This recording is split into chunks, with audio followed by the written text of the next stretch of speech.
Today we're talking Nomos. You ask questions and I answer. Kind of like Gary Vee, but like for watches.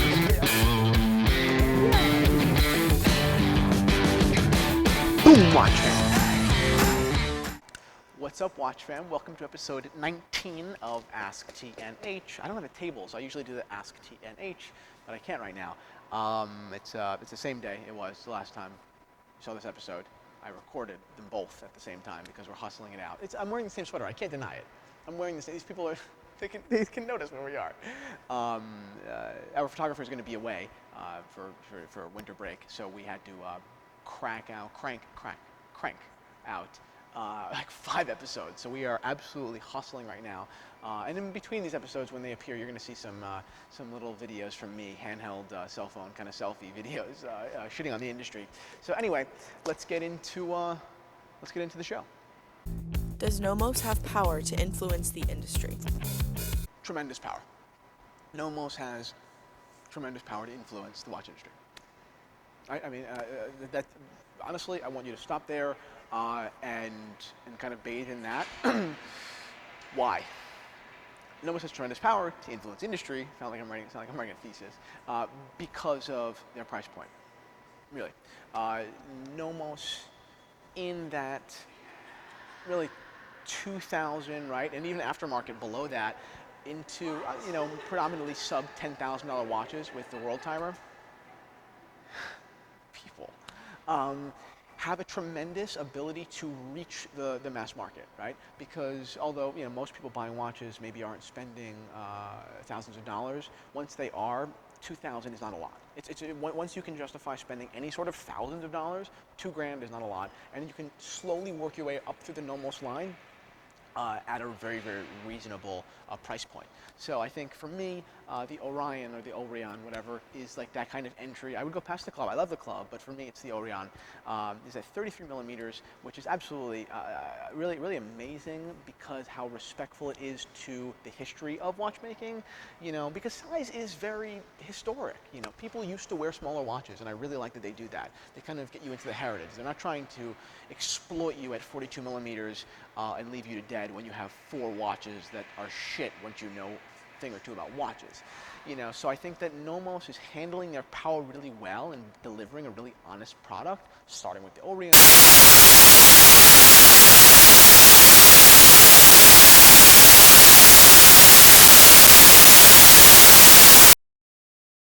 Specific watches and what they're doing, but kind of their placement in the market.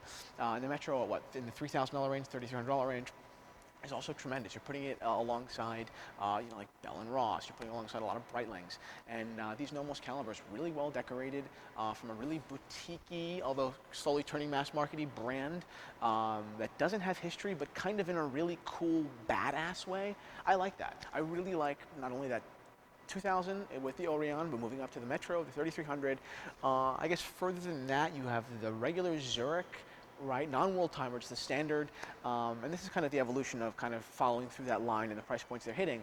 I don't think that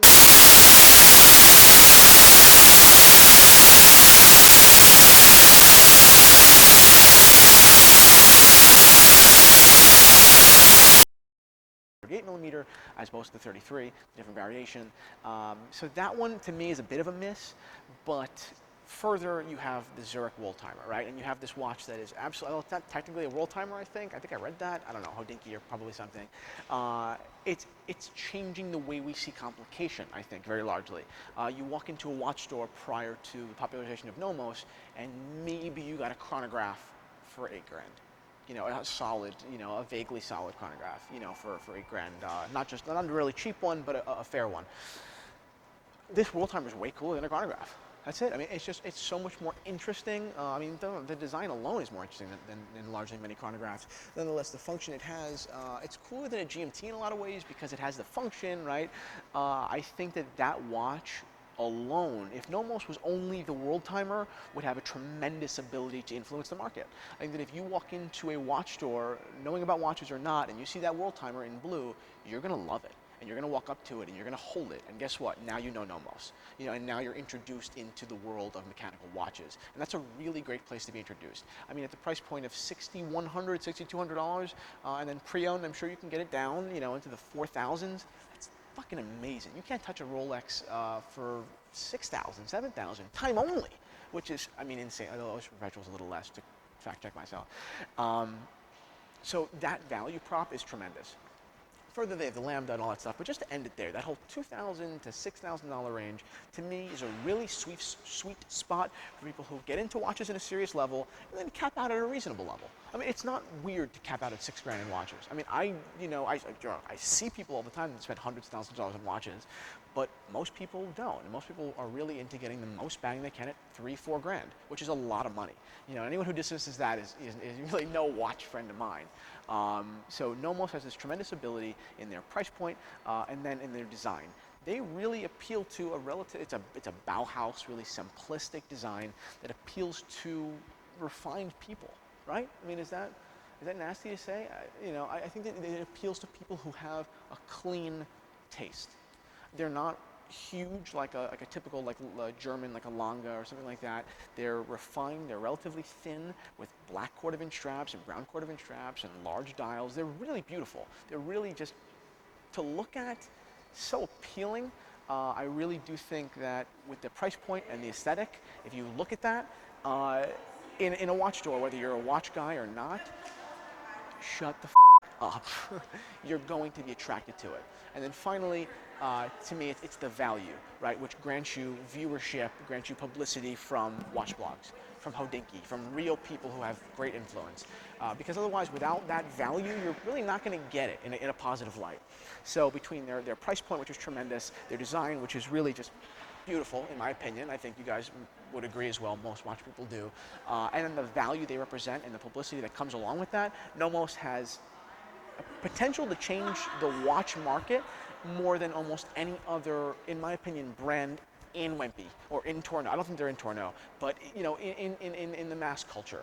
They're a boutique brand that's making it really big, relatively speaking, and I love to see it, and I really think that it can convert a lot of non-watch people to people who can justify spending $2,000 and then $4,000 and then $6,000 on a watch, ultimately making this community larger and more powerful and more educated.